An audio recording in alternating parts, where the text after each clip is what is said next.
Buyurur ki, oruç tutan hər saniyə, hər dəqiqə ibadət halındadır.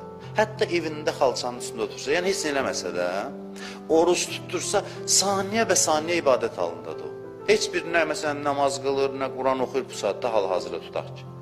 Evində oturub tək, məsələn, xalçanın üstündə, hal-hazırda nə zikir deyir, nə namaz qılır, nə dua oxuyur, heç nə, oturub, buyurur ki, o hər halda ibadət halındadır.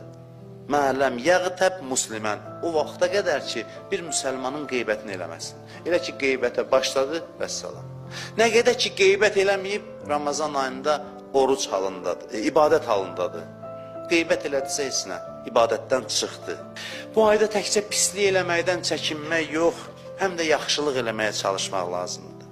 İmam Həsən Əskəri əleyhissalam buyurur ki, oruc niyə vacib edildi sualına? Deyir ki, ona görə ki, zənginlər yoxsulları yada salır.